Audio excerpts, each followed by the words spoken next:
Well, it's actually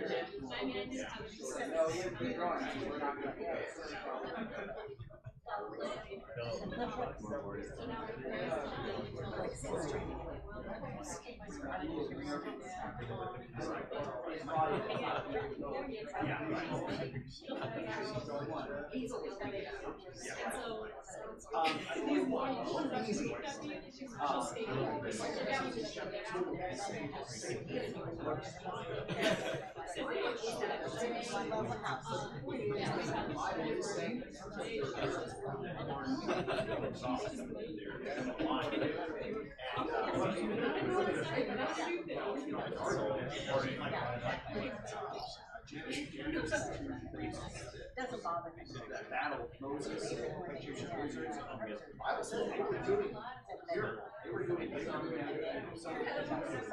tricks.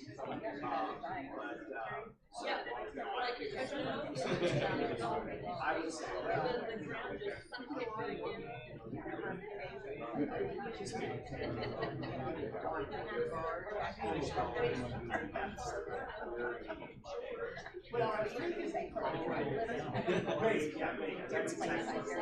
I grew up, the house burned down,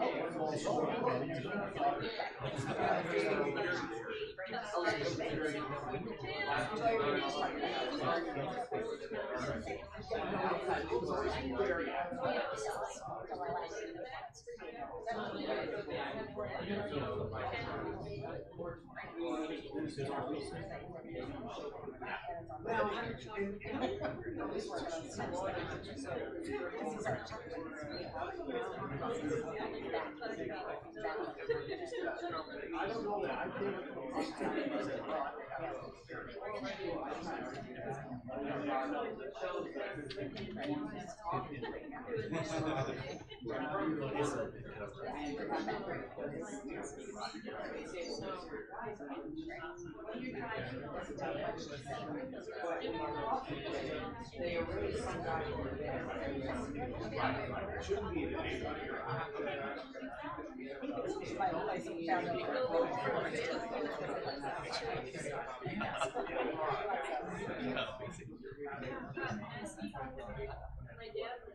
think it's true.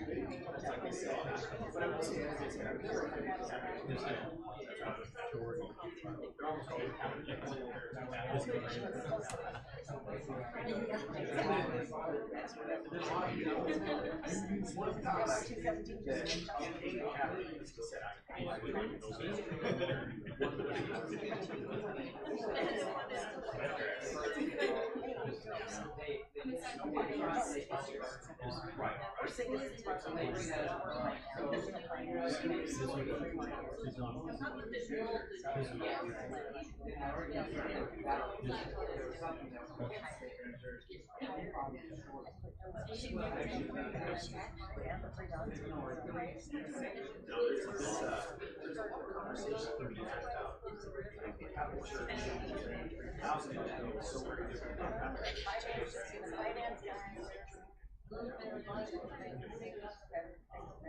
Well, typically, churches say you've been refined. The conversation is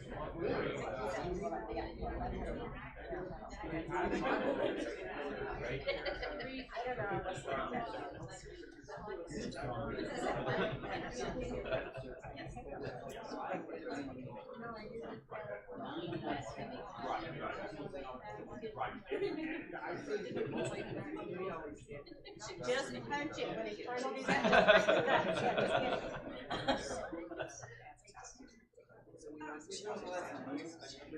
Alright. So, Casa de Pechi, is that counting advanced any further, or no? I don't know, Terry, answer that. Does that, do you count something tiger? You know, my moving radius is a 2 mile. Oh, that's fine. You can't even make it to our house. What day are we moving? My back went out that day. That's called coincidence. Yeah, that's right. It's not a miracle. Is that what you're telling me?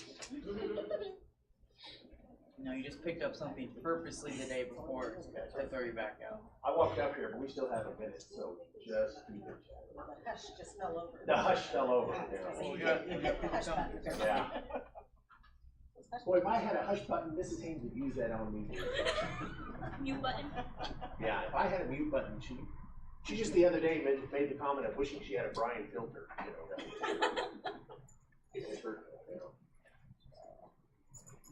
You should look into that. A Brian filter? I think a lot of people. Josie, I think a lot of people would love It's a that. dangerous thing to Put that in your invent. notes. My wife. Yeah, that's right. She's putting it for the meeting on Sunday. Please invest in mute or. Yeah, I know a few people I'd like to put on film. Yeah. All right. Well, Gregor, I remembered. I got my mic on. All right. Now I got up here and I don't see my Bible. Why did I? There it is. Well, good evening, everyone. And probably have a few people online tuning in tonight. We're glad to have you here. And we are going to be looking at the book of Esther tonight. So grab your Bibles. Let's go over to the book of Esther. A lot to go over, but not a lot to get to read. So I hope you had a chance to read it ahead of time. If you're not familiar with the book of Esther, hopefully tonight kind of gets you familiar with that. We talk about why Esther is an important person to talk about, why she is a important woman, one of two women in the Old Testament that have a book named for them. Although sometimes I've wondered why it's called the book of Esther and not the book of Esther Mordecai, why they don't come together, because I feel like there's a significance here of the two. Which one is the hero of the book? They're both pretty impressive, so I do like that. Before we get started, I've asked Sean if he would lead us in a word of prayer. Let us pray. Dear Holy Heavenly Father, thank you for this day that we all can come together to study your word. Please help Brian remember the things he studied for this lesson. Please be with the members that are not here today, the ones that are sick, the ones that are shut in, and please bring them back to us. For the ones traveling, Lord, please guide them and keep them safe, Lord. And please be on with our congregation. Help us always follow you diligently and seek your truth always. In Jesus Christ's name, amen. Amen. Thank you very much. So if you're not too familiar with the Old Testament and you kind of have trouble placing things, I thought I'd just take about a minute or two and run through a timeline to kind of place some things and help us to place the book of Esther. So really the key things in the Old Testament is, while Genesis obviously goes all the way back to creation, Genesis 12 begins with the story of Abraham. And our best guess, this is just a guess, but our best guess based on a lot of the information about Abraham is Abraham lived around 1800 BC. We know where he's from. We know when those cities were big, so we get a lot of information about that. So if we start our story about Israel around that time period, we would jump about 400 years, roughly, more or less, to the time where Moses takes the Israelites out of Egypt. You remember that the descendants of Abraham, the descendants of Isaac, the descendants of Jacob, the Israelites go into Egypt. They become captive. Moses leads them out of that captivity around this time period. Again, it's a guess. Probably within 100 years, it's accurate, but we usually go around this time period of about 1400. Jump ahead for about 400 years. We usually point to about the year 1000 BC as our best guesstimate for when David lived. And David is, of course, the king of the kingdom of Israel. He's not the first king. The first king was Saul. Very good. So King Saul reigned about 40 years before him, but David reigns over the United Kingdom. David's son, Solomon, reigns for another 40 years, and that's the period where the Israelites are at their largest, the biggest territory that they have. Of course, we know that the kingdoms then after Solomon break into two areas. The northern kingdom, we call it Israel sometimes, we call it Samaria sometimes. It's the two names that they went by. The southern kingdom is the kingdom of Judah. So Israel and Judah go on for several hundred years. Our next big date, we're a little more specific on because of the Assyrian records on this, but in 722 BC, the Assyrians come and they destroy the northern tribes. They take them into captivity. And what happened to those northern tribes of Israel? Yeah, lost. Good. They're gone. They never come back. They kind of disappear to history. They're absorbed in the Assyrian Empire.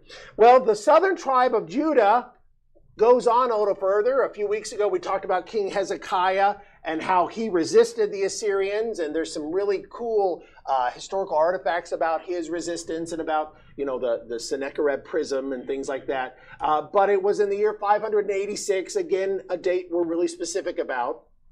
It's in the year 586 that the Babylonians come, and the Babylonians are the ones that defeated the Assyrians. Last week, Ryan briefly mentioned the Babylonians overcoming the Assyrians. And the Babylonians come, and they destroy Jerusalem, and they destroy the temple in Jerusalem, and they take the people of Judah into captivity. Now, did they ever come back? Some. Yes, yeah. Oh, good, very good. Josie says some, and that's important, Josie. I meant to say remnant. Yeah, remnant is a great word. That's actually, I appreciate it. Oh, you should get a Bryan point for that. Becky, I know Becky's right there wanting her Bryan point. But the idea is, though, it was just a small group of them that came back. Something we notice in the book of Esther is that Mordecai is oftentimes identified as a Jew. And this is the point in history where that word becomes the use for all the people that are left of Israel. So before that, the word referred to those who were descendants of the tribe of Judah. But after that time, since they're the only ones left, basically everybody who's an Israelite is called a Jew. And you see that because if you did the reading, you might remember. You remember what tribe Mordecai was from? He wasn't from Judah. Oh, Ish was his father. But his father came from Benjamin. Yeah. So he's called a Jew, which literally the word Judah is the word that's used there. But he's called that because he is from that kingdom. But from that time on in history, the people of that kingdom are called Jews. And that's in the time of Jesus. Everybody that's in Israel is also known as a Jew. 586, the Babylonians destroyed Judah. But we know that in the year 532, the Persians, under a guy named Cyrus the Great, he's a big deal. He's, some people call him the first humanitarian in history, a person that is mentioned in the Bible. He's prophesied in the book of Isaiah as coming to set the Israelites free. He sends them back home. They come back and they begin a process of rebuilding. And if you remember some of your story there's a guy named Zerubbabel that leads them back. And then years later, there's a guy named Ezra and Nehemiah that come in and do this. And our very last books of the Old Testament, the last few prophets take place in this time, like Zechariah and Malachi, Haggai. They're all in that last time period there. So the question is, where is Esther in this story? And I took about 3 or 4 minutes of your time to just bring you to the point to say nobody's precisely sure, but we think Esther and the king that she married, and he's identified as King Ahasuerus, that the king she married is actually a king named Xerxes. That's the most common theory. And if that's the case, then we know the year that this all takes place, 483 BC. Now, some Bibles or some of the ancient translations identify this as a king named Artaxerxes. Artaxerxes sounds a lot like Xerxes, and nobody's completely sure the name Ahasuerus is the Hebrew variation, and nobody's totally sure. So some people think it might have been this king that is the one that's in our reading tonight. And if that's the case, well, there's a little further on. I'm probably going to say it's Xerxes most of the night because that's what most people think, and there's some good reasons to think that. I'm not going to go into them because they're not that important. Last thing I want to tell you about is the Persian Empire. Persian Empire. I love talking about the Persian Empire. I think they're one of the most interesting empires of the ancient world. One little fact I love to point out is that the Persians are the only ancient people mentioned in the Bible that at some point don't get cursed by God. That's pretty impressive. And I've always felt like there's something significant about the nature of the Persians. I'd love to talk more about them, but I really don't have the time. I've got to be brief and just kind of give you a few tidbits about who they are. But just so you know, the Persians are today Iranians. That's the grouping and the location where they're at. But you see, they conquered the world. And if you read in chapter 1, verses 1 and 2, it says all the way from India to Ethiopia. They have a monstrous empire, huge empire. So huge it had to have 4 capitals. So that's kind of neat. Susa is one of the 4 capitals that they had, and all the different territories they conquered. It really is an extraordinary empire. If you want to know more, come see me sometime and I will talk your ear off because I think the Persians are fascinating. I love to talk about them. But that's not what we're talking about tonight. We're talking about the book of Esther. There are some people that I want you to know about in Esther that as you read through, these are the main four, and we'll add Vashti for the fifth one to kind of round this off. The people that I want you to know about. Number one is Esther. She is the young woman. What is her physical characteristic that we know about most well? She's beautiful. She is strikingly beautiful. So that is the characteristic about her that draws her into chapter 2, and we'll talk about that in a moment. But she is beautiful. She's got some great spiritual attributes as well, but that's something that we know about. Mordecai is a fascinating man. He's one of the only people in the Bible, by the way, where it has a conversation about somebody adopting somebody else, because Esther, who he raises as a daughter, is his cousin or niece. It goes either way, but it is his uncle's daughter is how he describes it. So he adopts her and raises her as his own. So that's an interesting story. He is also one of the leaders in Persia. Kind of interesting that, you had several Jews that rose to prominence among the Persians. Who are two others that rose to prominence of Israelites that became prominent Persians? Daniel. I think you said Daniel. Yeah, Daniel's one. Daniel rose to be one of the overseers of the city of Babylon. Ezra was not, but you're right on him. Nehemiah. Yeah, he was the cupbearer to the king. So we saw several Jews rise to prominent positions in this empire. Mordecai is going to do that. We're going to talk a little bit about that. We have King Xerxes. He's kind of a kind of guy. And by the way, that's not just my opinion. That's history's opinion of him. He's probably best known for the guy that tried to invade Greece and failed. So that was his claim to fame. In fact, one of the ancient historians is sure that the feast that we read about in chapter 1 was actually his war council for getting that thing going. So kind of interesting. That's his best claim to fame. A lot of historians would later write about him. I mean, historians of the time would describe him as impetuous, and I think you guys see that in what you read about him tonight. Haman is the villain of villains. You couldn't have written in fiction a better villain than Haman is. Grant, whenever the story of Esther is read today, you told me something interesting about this. What is the Jewish tradition? Yell and boo. You yell and boo when Haman is mentioned, because he is that much of a bad guy. I always thought that was interesting, and I'm not asking you to do it for sure, but it is a fascinating thing. And then finally, Vashti. I'll just say this about Vashti. I think she's fascinating, and one of the questions that is asked about her is one of the comments that our book had about her was to say, here's a woman that refuses to come out there, but it seems like that was a good thing. It seems like that was a virtuous thing, that here they are, and the Bible's very clear, they're all very well drunk, it says, and they want her to come be paraded out, and she says, I'm not going to do it. I appreciate that the author saw a virtuistic characteristic about her in that moment. Finally, I want to say there's some big ideas that we want to grab out of Esther. And big idea number one is going to be about the idea that people make bad choices when they make them out of pride or they make them out of anger, and that pride and anger really get tied closely together. That's kind of an interesting life lesson that we want to think about this evening, that people that have lots of anger, Esther might be suggesting, are also people that have lots of pride. That worries me a little bit, but maybe we should all think about that. Number two, sometimes we're going to be in a bad situation in life, but there might be some purpose for it, some reason for it. And we're going to say this carefully, because this is going to lead us to our third conversation about the providence of God, and why it is that sometimes things happen, and how God works through things that happen. And the book of Esther is a profound testimony to that idea. And then finally, we'll just touch briefly on a feast that comes out of this, the Feast of Purim. So let's go to chapter 1.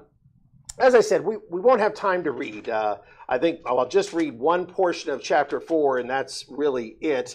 But chapter 1, and we're introduced here to the king, and the king has called a council with all of his people. It reads about, and the feast lasts for 7 days, and I've already mentioned to you before, They are the drinking, there's drinking, there's a lot of things. Queen Vashti is mentioned. On the seventh day, the king is merry with wine, and he calls out Vashti, and Vashti refuses. So there's some things to kind of put together here about this start of what happens. Vashti says no, and the king gets furious, it says. The king was furious. His anger burns. He's just livid. And all of his guys are saying, hey, you better deal with this. Why? Remember what they were telling him? Because of what she did might influence the women. Yeah, come on. What a, hey, if your wife starts talking back to you, our wife is, well, come on. This would almost be funny if it wasn't real. That's their thought process about, you need to do something about this because this is going to cause problems all over our kingdom. And they find out that this is acceptable. So King Xerxes, King Ahasuerus, I'm going to call him Xerxes for the rest of our class. King Xerxes makes this rule then. He sets this up and he says, okay, well, then you're not going to be the queen anymore. You're not going to be my queen anymore.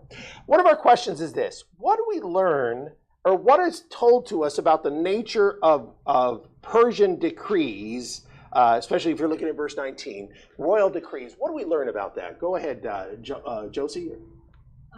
Once it was ineffective, it could never be changed. Right. Really good. Yeah, really good. Stephen, do you have anything to add? Irrevocable. Yeah, irrevocable. Now, there's a couple of neat things I'd love to kind of make a point about that. Number one, do you remember whenever the Persian king Darius has to cast Daniel in the lion's den? How did he feel about that? He felt awful. But that rule that you just read there kind of helps us to understand, well, if they made a royal edict, he's not able to unwind that. This probably has to do with the Persian culture, and the Persians are obsessed with the idea of truth. It's one of the reasons I like them. I think they're fascinating. They're obsessed with the idea of truth. And one of the ideas of truth is that if a declaration's made, you weren't going to change it. So they hold that very well. So the second thing is, let's talk for just a moment about anger. This is something that, maybe a couple of ways to explore this idea for a moment. Number one, we're going to see that anger and pride seem to walk hand in hand, because who all is going to be angry in this book? We have the king here and Haman. And Haman is just going to boil with anger, and we see Haman's anger dealing with pride. Anybody doubt that Xerxes' anger is also a deal with pride? Yeah, so go ahead. It almost seems like it's kind of a drunken rage more than... Okay. Does seem to be a drunken rage. Yeah. Where I see pride, go ahead, Gregor. Well, his minions are egging him on. Yeah. It's like he has to be angry because they tell him if he's not, then there's a problem. Yeah. Good. Nice. What else? Anybody else want to draw on? I would say that, Josie, we're going to... Well, I was going to say is that afterwards, when he had cleared his mind, he kind of regretted the idea that he had done what he did. Yeah, it's kind of interesting. Sort of in hindsight, but too late. And it's kind of interesting how that kind of thing, he gets manipulated to make another rule later on, and it's kind of interesting how that goes about. He unfortunately follows the peer pressure a lot. Yeah. Yes. Yeah. When he's drunk. Yeah. That's a comment that a lot of people make about Xerxes. Is Xerxes is very much a guy without a lot of willpower. That's a good comment about him.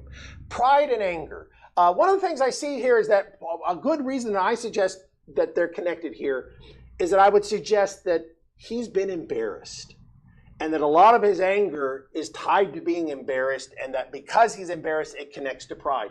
Does that sound familiar?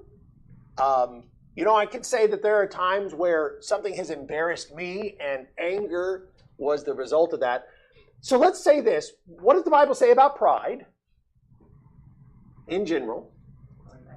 Pride goes before the fall. That was one of the passages that we were supposed to have read tonight, where the Bible tells us, both in the Old Testament and the New Testament, that pride is something that goes against, that pride leads to our destruction.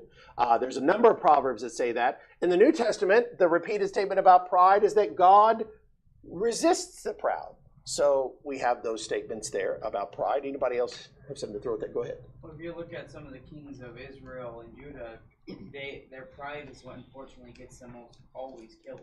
Yeah. Yes. Yeah. They do Saul, you have Ahab. Yeah. Their pride and peer pressure from other people make them do things that eventually has God cast them down. Have to wonder, Ryan mentioned Josiah last week, and wonder about Josiah running off into battle and what provoked that, and it's kind of a question there. So I like that idea. Becky? I always think of pride as one of the main sources of sin. Yes, I do too. I think what's interesting is, in fact, we look at 1 John chapter 2, where he says there's three sources of sin: the lust of the flesh, the lust of the eyes, the pride of life. And I think that is definitely a distinct characteristic that we're all drawn into, this selfishness of pride. So I would tie the idea, first of all, to say it seems natural that that's the case. Now, the second part of this is to say, well, what does the Bible tell us about anger? There were a couple of verses in our reading. Do you remember? Well, I think I'll put you on the spot. verse always that says, get angry but do not sin. All right, so in Ephesians chapter 4, he says, get angry and do not sin. Now, here's what's interesting, Becky. I'll put you on the spot. A couple of verses right before that, we look at that statement. I'm not expecting you to know it. We look at that statement and we say, okay, I can be angry, and as long as I don't sin, I can still be angry. But you know what's interesting? Just 4 verses before it. Maybe it's not 4, but somebody look at that and tell me. But just a few verses before that, in Ephesians chapter 4, he says, don't be angry. Put away wrath and anger. And so it's kind of interesting that we mistakenly think that passage is saying it's okay to be angry. The Bible says, and our reading tonight mentioned James chapter 1. And what does James chapter 1 say about anger? Yeah, the anger of man does not produce the righteousness of God. I've oftentimes looked at that statement to say there is nothing good that comes out of anger. And maybe in a few weeks we'll talk about the one time in the Bible when Jesus was angry, and it might surprise you when that was, because it's probably not what you're thinking. But anger is interesting because anger is an emotion, so we're going to have it. And so Paul was saying, you're going to have anger. You're going to get angry. Don't sin. But he also says, but you need to work on putting it away. You need to set aside anger because it's only going to cause you problems. Anger doesn't produce good things. And that would be where the Bible goes on this. So we see this in chapter 1. Now we come to chapter 2. And this is where we're actually introduced to our main person to talk about tonight, Esther. And as we've already said, Esther's chief characteristic on her introduction is that she is beautiful. She's beautiful. This is what I call the royal beauty pageant, where they come up with this idea: we're going to find you a great queen, and we're only going to be looking at superficial characteristics. It's kind of crazy, but it's fascinating to read the fact that she gets somebody assigned to her to kind of like a real beauty pageant. If you've seen, I've seen a few movies about beauty pageants, so I don't know much about them, but they have people assigned to them to help them, and she has somebody that's assigned to her, and they get her prepared. But Esther is instructed not to do what? By her uncle / or cousin / father. She's not to mention that she's a Jew. Don't say a word about being Jewish. Kind of interesting. It even says, that she just kept everything about even being related to Mordecai. It was all secret. Interesting enough. She keeps it all secret. So she's going to keep this secret. We're not surprised. I mean, we understand what's going to happen here. That whenever Esther comes, it's going to tell us that Esther, verse 17, the king loved Esther more than all the other women, and she obtained grace and favor in his sight more than all the virgins. So he set the royal crown upon her head and made her queen instead of Vashti. So very interesting enough, here is Esther, and she's put into this position. Before I talk about this anymore, let's just finish up the chapter and say, and then as a little footnote, Mordecai saves the king. Just kind of a small little note here to say that there were a couple of men that were upset with the king, and they were going to, it says, lay hands on him. They're going to hurt him. Mordecai finds out. Mordecai relays it how?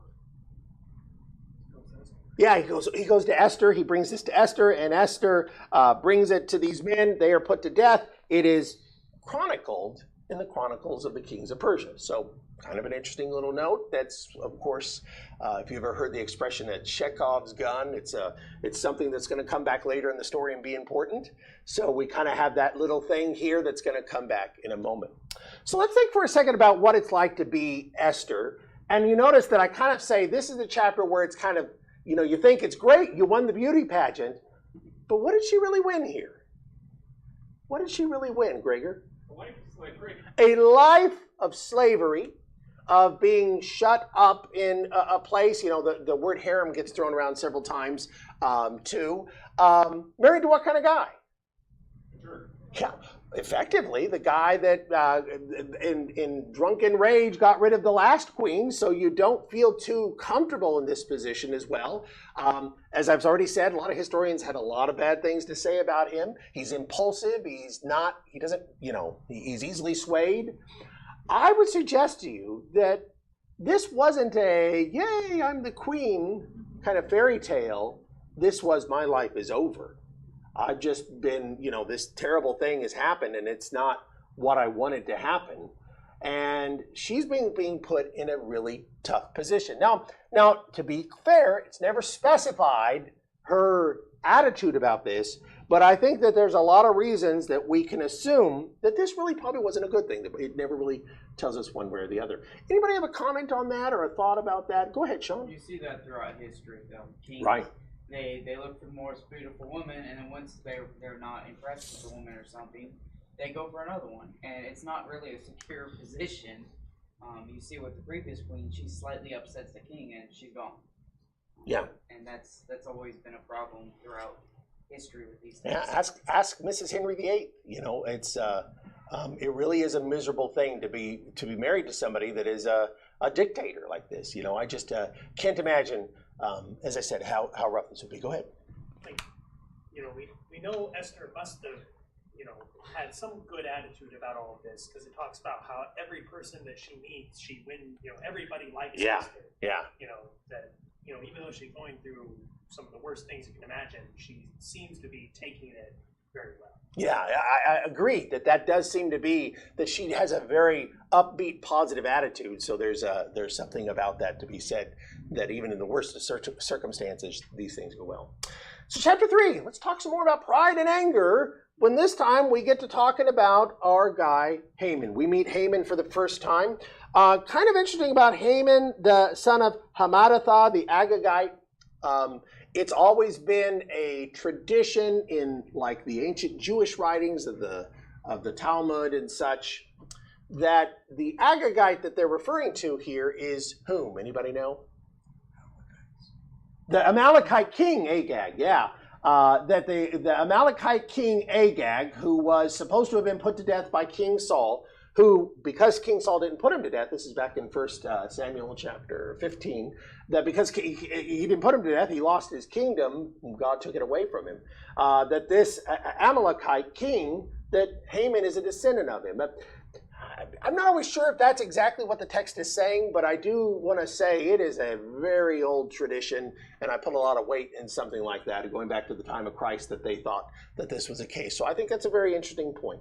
I would go because his hate for the Jews, you don't really see why, but you could understand his hate for the Jews if his entire family was, to him, slaughtered by them. Yeah. His entire nation, his potential future is gone solely because of the Jews. Yeah. You could see the amount of hate a man would have. There's something crazy here, because it's like if Michael back here got me mad and I said, that's it, we're going to war with England, you know, could you imagine? I mean, that's insane. So I agree. There's a good case there, because his hatred that goes off of Mordecai, that launches into this unhinged anger, that he says, I'm just going to kill everybody that he, you know, all of his people, is almost senseless. It's hard for us to kind of get an understanding about this.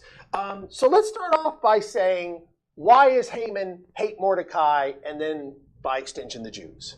What happens? You guys remember? Josie, go ahead. Well, the first thing was that when Malachi would not bow down to Haman when he passed by the gate, and it was decreed that they should do that. Yeah. So Haman has been promoted to one of the, mentioned 7 princes in the first chapter, but it's not always clear if that's all there were or there were just 7 there. But he's been elevated to the role of a prince. And so as he's walking around, people are supposed to bow down to him. And what did you say, Mordecai? He wouldn't do it. Mordecai won't do it. Mordecai is very clear in verse 3. The king's servants who were there with the king's gate said, well, why are you breaking the king's command? You're supposed to bow down. Now, here's the interesting thing. Mordecai never says why. I've always found this kind of interesting. Mordecai never says why, but verse 4, it sounds like that he must have told somebody, as it talks about this, that he told them that he was a Jew.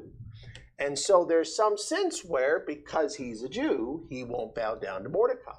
So what do you think? I've read a lot of commentators today who had different thoughts about this. What do you think about Mordecai not bowing down? And maybe another question is, could this whole thing have been avoided had Mordecai just bowed down? What do you think, Sean? It really depends on why he was having a bow. Was it a bow as like, hey, I'm a king, or bow as I'm a god? A lot of people back then believe that. So, Sean, a lot of people think that that's probably the biggest reason is that Haman wants a deific, like an honor that should be reserved to God.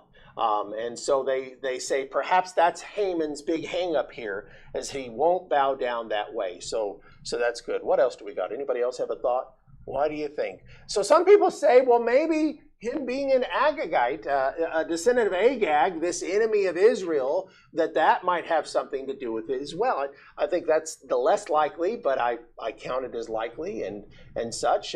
Some have said that perhaps Mordecai's expectation is the only person that should be bowed down to is the king, and that was it, so that's the case as well. Anybody have any other thoughts on that? Should Mordecai have bowed, though?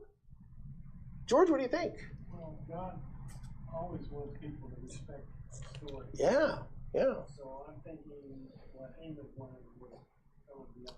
Yeah, it must have been, right? So in other words, the Israelites were told to respect these kings. So for whatever reason, and Mordecai saying, well, I'm a Jew, implied, I can't do that, has something to do that Haman wants something he can't ask for. He wants something that he can't ask for. Of course, we might pause for a second. Has a Persian king asked for something in the past that a Jew couldn't give them? Yeah. Daniel, exactly right. So he told Daniel not to pray for 30 days, or to pray to him instead, and I can't give that to you. So I think it's kind of interesting that might be a comparison here. Should Mordecai have bowed? I would say, sounds like he shouldn't have. Although, as I said, we're kind of left with a little bit of ambiguous reasoning here. Sounds like he was in the right for his refusal to do this. And of course, Mordecai's reaction in anger, as I already said, is outrageous. It's outrageous. Now, I think one of the interesting things is he's spurred on with this too later. You see his wife spurring him on, his friends spurring him on, and it's fascinating that they're going to push him so hard towards this vendetta that he's going to drum up in his mind. How else would you say, one of our questions tonight was, how would you say Haman acted in pride? What's the answers here you might throw at it? Revenge? Yeah, it's kind of interesting. George, what does the Bible say? You were talking earlier out of Romans 12 about revenge. Revenge belongs to God. Yeah. And in the case of Haman, you can see that happening. Yeah, it's very interesting that trusting God to take care of things works well for Mordecai.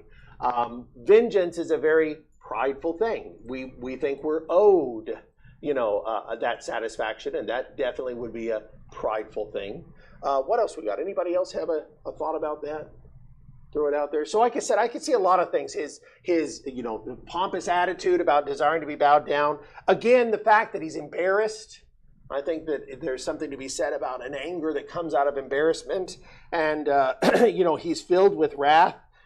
So his whole thing falls down to this idea of, I can't get Mordecai, I'm going to get them all. Yeah, we talked about how outrageous Haman's kind of pride and anger here is. I really like at the end of the chapter, the sentence where it says, the king and Haman sat down to drink, but the city was thrown into confusion. That nobody knows why Haman is so upset by this or why he's trying to destroy it.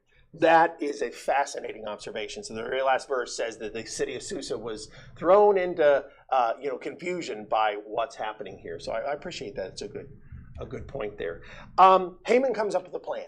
And so he goes to the king and he says, King, there are people here that are a problem. He says there, verse 8, there's a certain people scattered and dispersed among the people of all the provinces of your kingdom. Their laws are different than other people's laws. They don't keep the king's laws. Therefore, it's not fitting for the king to let them remain. Now, he doesn't actually tell the king his whole plan. We're going to kill them all. Instead, he says, we're just going to need some things to do this. Well, he has the authority, so the king gives him the signet ring to make it the king's will. Again, Xerxes, come on. Ask a little more. Ask a question. Ask, well, what are you thinking of doing? Who are these people? But he just kind of passes it on. And again, that speaks a lot to his character. Especially because the next words out of his mouth are, let it be decreed they be destroyed. Yeah. So it's more than just telling them to get out of the kingdom. Right. This is a civil war. It could be, and of course it is by the end of the book. A small civil war. There is a lot of fighting that goes on. I mean, it was just bad thinking on the part of Xerxes. At bottom, it was malicious ignorance on his part. So he really is culpable for some of this. It's a really profound statement. Go ahead. And he could have done even more with that ring. That ring, when you see that seal, you would know this is from the king of Syria or from Persia, and he could have done even more, which already what he's trying to do is insane. Yeah. But luckily, put a grace period on it. Right. So he sets it up that on the, we read about this here in verse 13, on the 13th day of the 12th month, they're to kill and annihilate all the Jews that are in all of the territories of the Persian Empire. It's a profound, terrible thing. Greg, what do you got? Seems like Haman's a spoiled brat. Yeah. And possibly the king is just satisfying him to get rid of him, because he says, do with them as you please, not even interested in what Haman wants. And when you read later on, when Haman goes home to his friends and family, they all pat him on the back and console him. Yeah. You're right. Well, you can do this and you can do that, or should do this. And I had a cousin like that. Yeah. I like that observation. I think that's a great analogy of Haman, that spoiled brat is right, especially this overreaction to being insulted. This idea that he just can't let it go. Again, pride. I think that attitude can come out of that kind of thing. Stephen, last comment. We'll move to the next section. Go ahead. I have to wonder if there isn't a much deeper current here between the Jews who recognized the Amalekites and the Amalekites that knew about the Jews, and this has been going on for a long time. Very and they were interesting. Essentially their first enemy when they came into, the Exodus. Yeah, so it's a good point that this could be a very old, and it's interesting that a lot of the Jewish writers see that as the big draw, this ancient rivalry that they had. They see that as what this is culminating as. This was 1,000 years. We talked about 1450 being the time of the Exodus, and now we're around 450. The 1,000 years before that this took place, and that's the length of this.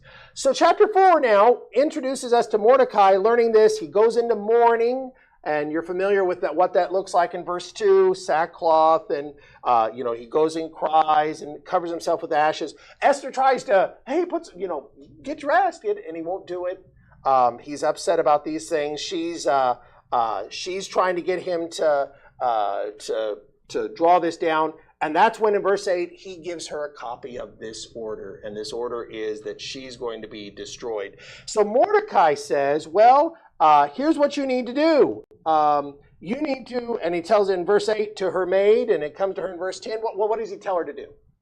She needs to go to the king and you've got to talk to the king. Now again, this kind of implies the idea that the king has not been paying attention. The king doesn't know what's going on in his realm, and it's bad on him, but you've got to go talk to the king. Esther is reluctant. Why? Why is Esther reluctant to jump out here and say something? Go ahead. Because there's a decree if she goes in there without being called, she will be killed. All right, so she says explicitly, verse 11, that everybody knows you can't go before the king unless the king has held out the scepter. She says, I haven't been called in over 30 days.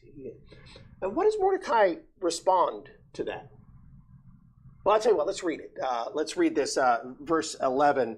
Actually, let's go to verse 13. Mordecai said and answered Esther, don't think it's in your heart that you'll escape in the king's palace any more than all the other Jews. For if you remain completely silent at this time, relief and deliverance will arise for the Jews from another place. But you and your father's house will perish.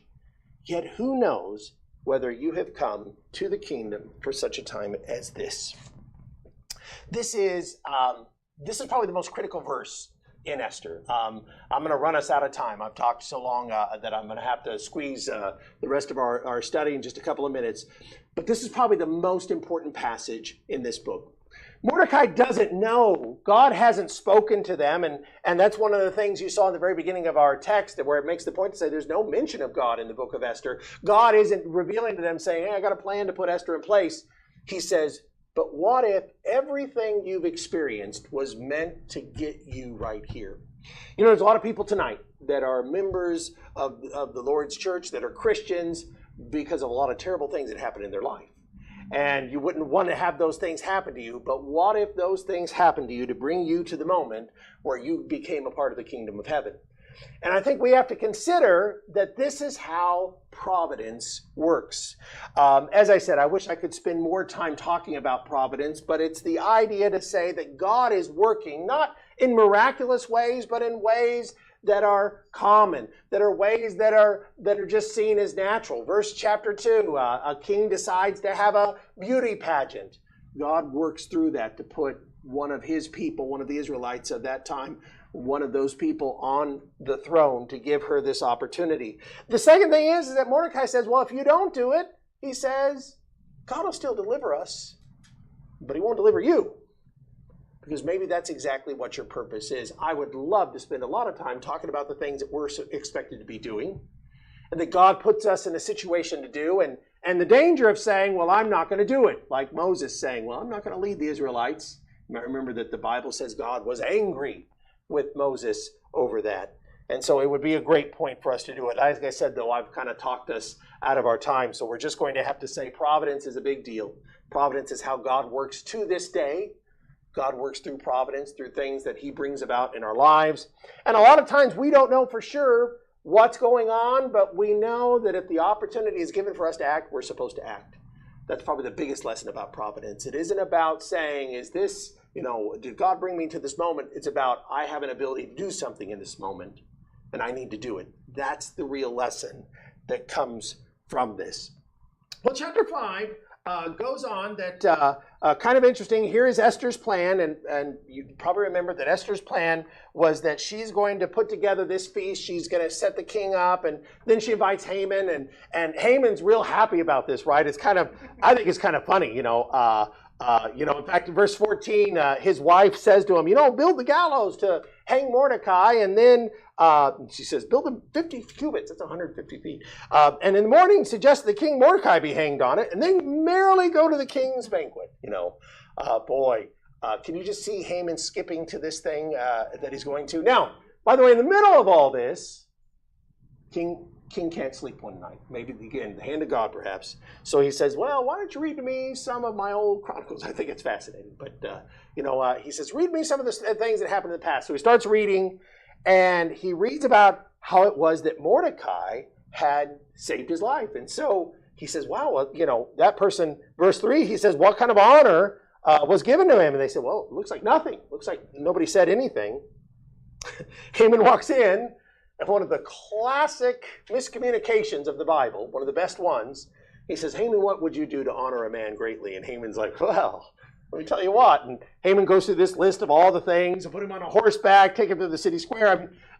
And so King says, that's a great idea. Go do all that to Mordecai. It is. It's you just can't believe it. Wow. If I could see Haman, if Haman could get angrier, then he's angrier for sure. So after all this has happened, the king, the big feast comes in chapter 7. The king honors Mordecai. And in chapter 7, she has the banquet, and she comes in, and she comes in, and he says, "What's going on? What's wrong?" He says, "I'll give you anything you want." And she says, "Well, I've summarized verse 4 of chapter 7. There's somebody out to kill me."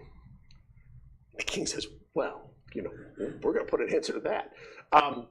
Can you just imagine that here's Haman eating, listening to this story, and she says, "And it's him." Haman is terrified. The king rises in his wrath. Haman stood before them pleading for his life. He knows evil is determined against him.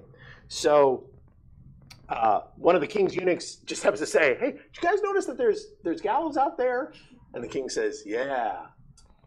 And so the gallows are taken out, and the king says, "Hang him on them." So they hanged Haman on the gallows he had built for Mordecai. Grant made a point to me. He said, this is a great analogy of Christ dying for the man of sin, us, and then the man of sin truly being put to death whenever we go to Christ's cross in baptism. That was a really neat thought I hadn't thought about before. So, last part of the book. I've got 1 or 2 minutes left. And the point is that we summarize that order is still in place. Remember, you can't revoke the order. So instead, a new order is given that, number 1, allows the Israelites, the Jews that are in the empire, the right to defend themselves. And so they prepare these defenses, and they establish this. In chapter 9 and chapter 10 talk about this, the battles that go on in different places. Again, as I said, almost a civil war. But ultimately, these Israelites are able to overcome. And they institute a feast day that comes out of this. That's still celebrated today, celebrated in the time of Jesus as well, a feast called Purim. It wasn't a holy feast. Let's be careful about that. It wasn't one of the feasts that are given by Moses. This is a feast they created at that time. A celebration of the time that they got delivered. The word comes from the word pur, which means lots, and they were casting lots to destroy them. He had cast lots to consume them. So, as the irony, they say, so we celebrate those things. I wish we could talk about this more, but we're 1 minute past our time. So, Ramon, you got to hit the buzzer and wrap us up. Esther is really remarkable. Mordecai is really remarkable. But these people are a great testimony to living in a time where God wasn't talking to them directly. They just had to trust that the things that happened in their life, that if they walked faithfully before God, that God was going to take care of them. So that's our thoughts on Esther tonight. Thanks so much for good thoughts and comments.